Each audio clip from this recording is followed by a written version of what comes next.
तो दोस्तों आज की इस वीडियो में हम ये जानेंगे इंडिया से सऊदी अरब जाने के लिए फ़्लाइट से रिलेटेड अपडेट और जो आप लोगों का कमेंट आता है पीसीआर टेस्ट, कोरोना टेस्ट, ये वैक्सीन से रिलेटेड अपडेट, इस वीडियो में हम आपको पूरा कमेंट का रिप्लाई देने जा रहे हैं। पहले हम यहाँ पे ये जानेंगे जो लोग इंडिया से नए वीज़ा में दुबई जा रहे हैं या फिर नेपाल जा रहे हैं या फिर कोई सा भी कंट्री जाके आप सऊदी अरब एंट्री कर रहे हैं, उन लोगों का ये सवाल आ रहा है कि भाई ये हमारा तो तवक्कलना इम्यून हम कर लिए हैं, मतलब कि इंडिया में हम दोनों डोज वैक्सीन का लगा लिए हैं और हमारा तवक्कलना तो इम्यून हो चुका है, तो क्या हम डायरेक्ट फ़्लाइट में सऊदी अरब जा सकते हैं? तो देखिए, मैं आप लोगों को पिछले वीडियो में बताया था कि अगर आप इंडिया से सऊदी अरब जाना चाहते हैं तो डायरेक्ट फ़्लाइट में नहीं जा सकते हैं। सिंपल भाषा में मैं आपको बता दूँ, जो न्यूज़ में आया है, जो अपडेट आया है, वही मैं आपको जो है बता रहा हूँ। अगर आप इंडिया से सऊदी अरब जाना चाहते हैं डायरेक्ट फ़्लाइट में, तो आपके पास दोनों डोज वैक्सीन का लगा होना चाहिए सऊदी अरब का, ठीक है।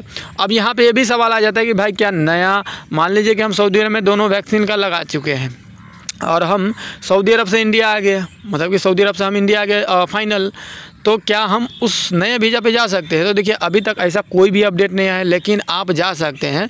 सिंपल भाषा में वहाँ पे जो न्यूज़ बताया गया है कि आप अगर सऊदी अरब में डायरेक्ट फ़्लाइट में जाते हैं, जैसे कि एयर इंडिया एक्सप्रेस की वेबसाइट पे भी जाएंगे तो वहाँ पे जो बताया गया है कि आपके पास इकामा होना चाहिए। अगर आप डायरेक्ट फ़्लाइट में जाएंगे, आपके पास वैलिड वीज़ा होना चाहिए और आपके पास दोनों डोज वैक्सीन का कंप्लीट होना चाहिए। लेकिन आप इंडिया से सऊदी अरब जाएंगे तो आपके पास तो इकामा रहेगा नहीं, क्योंकि आप नया वीज़ा में जाएंगे, फर्स्ट।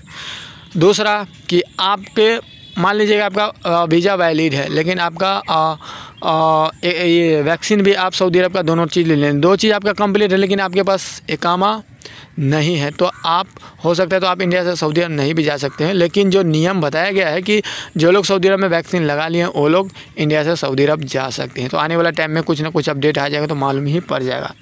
तो इस वीडियो में मैं आपको आगे ये बता देता हूँ कि आप लोग का ये कमेंट आ रहा था कि भाई इंडिया से सऊदी अरब जाने के लिए अभी क्या कौन सा कंट्री सही रहेगा। तो देखिए, बहुत ऐसे लोग हैं जो दुबई जा रहे हैं, क्योंकि दुबई में जो है ना फास्ट काम होता है, और बहुत ऐसे ट्रैवल एजेंट वाले हैं कि आपको फंसा भी सकता है। जैसे कि देखिए, अभी की स्थिति में 1 लाख रुपये लग रहे हैं, लेकिन अगर कोई ट्रैवल एजेंट वाले आपको दुबई भेज रहे हैं 5 दिन, जैसे कि क्वारंटाइन का 14 दिन का नियम बताया गया सऊदी गवर्नमेंट की तरफ से कि आपको 14 दिन दुबई में रुकना है, ठीक है, चाहे कोई सा भी कंट्री में 14 दिन बिताना है। लेकिन आदमी लोग क्या करते हैं, बहुत से ऐसे ट्रैवल एजेंट वाले के फंसाने के लिए आपको फंसा देंगे और वहाँ से वो बोलेंगे कि भाई फंस गए, तो आपको थोड़ी आप उसको ट्रैवल एजेंट वाले को पकड़िएगा। तो ये सब ओलझोल में नहीं रहिएगा, जो नियम बताया गया उसी नियम से आप इंडिया से सऊदी अरब निकलने का कोशिश करिएगा। जैसे कि दुबई में बताया गया तो आपको दुबई अच्छा लग रहा है, तो आप बोलिए ट्रैवल एजेंट वाले को, भाई सऊदी गवर्नमेंट की तरफ से बताया गया कि 14 दिन रुकना है, तो हम 14 दिन ही सऊदी अरब में रुकेंगे, हम 2 दिन का है रुकेंगे। मान लीजिए अगर आप बाय चांस कुछ हो जाता है, जैसे आप चोरी से गए, कुछ ट्रैवल वायलेशन करते हैं, तो उसका फ़ाइन कितना है आप लोगों को पता ही है। तो फ़ाइन कौन भरेगा? मान लीजिए कि आप तो बोलेंगे कि ट्रैवल एजेंट वाले भेज रहे हैं तो वो पैसा भरेगा, लेकिन जब आप वहाँ पे फंस जाते हैं तो कोई भी साथ देने के लिए नहीं आता है। ये दूसरे गल्फ़ कंट्री में जा रहे हैं, अपना इंडिया नहीं है कि चलो कुछ कर भी लेते हैं तो कुछ नहीं होएगा।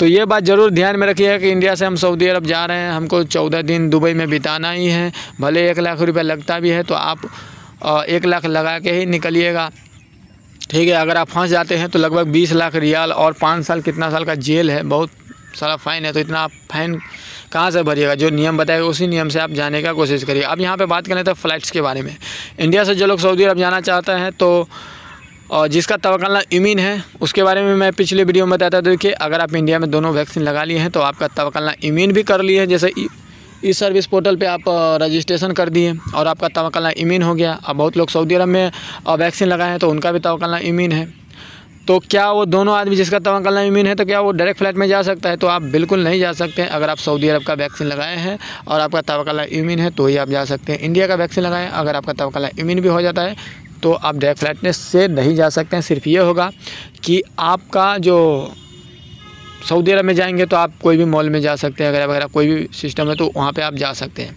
क्योंकि गवर्नमेंट की तरफ से बताया गया है कि अपने मुल्क में वैक्सीन लगा के आ रहे हैं तो आपको 14 दिन दूसरे देश में रुकना ही पड़ेगा, ठीक है। तो सिंपल भाषा है, कोई ज़्यादा ओलझोल है नहीं।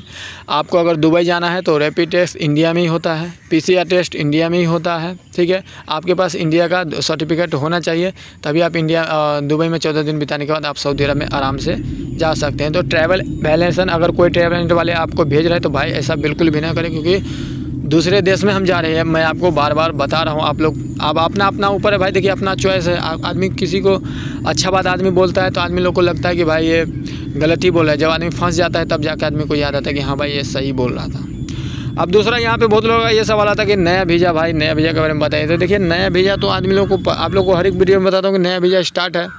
अगर मान लीजिए कि बम्बई में बात करें तो दिल्ली में भी स्टार्ट है। अगर आप बम्बई के भी बाद में बात करें तो बम्बई में भी वीज़ा सब लग रहा है, इमिग्रेशन ऑफिस सब चालू है। सिर्फ यही है कि नया वीज़ा वाले का जो है तो थोड़ा पैसा ज़्यादा लग रहा है। जैसे कि जिनका पढ़ा लिखा नहीं उनको तो ज़्यादा लग ही रहा है, और जो पढ़े लिखे नहीं हैं, जैसे कि जो पढ़े लिखे हैं 10वां का सर्टिफिकेट दिए हुए हैं पासपोर्ट में, तो उनको थोड़ा जो है कम पैसा में ही वो लोग इंडिया से सऊदी अरब जा रहे हैं। तो अभी के स्थिति में इमिग्रेशन ऑफिस चालू है। कोई सा भी वीज़ा में अगर आपको जाना है सऊदी अरब तो आप जा सकते हैं। ये ना हो कि आप मेडिकल करवा लीजिए और टेलीविजन वाले बोल दिए कि हाँ भाई मेडिकल करवा लो, हमारे पास पासपोर्ट दे दो, आप फिर 2 महीना आप बैठे रहो उसका इंतज़ार में। ऐसा बिल्कुल भी ना करें। जो ऑफिस में आप वीज़ा लगा रहे हैं, जो आदमी को दे रहे हैं, उनसे डायरेक्ट बात करिए कि भाई मेडिकल का लगभग 3 महीने का टाइम होता है, हमको 3 महीने के अंदर वीज़ा चाहिए। लेकिन अगर मेडिकल एक्सपायर हो जाता है 3 महीने के अंदर आपका वीज़ा, अगर कोई टेलीविजन वाले नहीं लगाते हैं तो उनको बोलिए कि भाई लगभग आपको 6-7 हज़ार रुपया मेडिकल में चला जाता है। अगर 3 महीने के अंदर वीज़ा नहीं लगा तो 6-7 हज़ार रुपया आपको देना ही पड़ेगा। तो ये सब बात करके ही आप वीज़ा लगाने का कोशिश करें, जो लोग नए वीज़ा में इंडिया से सऊदी अरब जाना चाहते हैं वो लोग। तो दोस्तों ये था कुछ आप लोगों का कमेंट, मैं सोचा कि इस वीडियो में बता देता हूँ। आज इस वीडियो में बताएं, फिर मिलते हैं अगले वीडियो में नई जानकारी के साथ।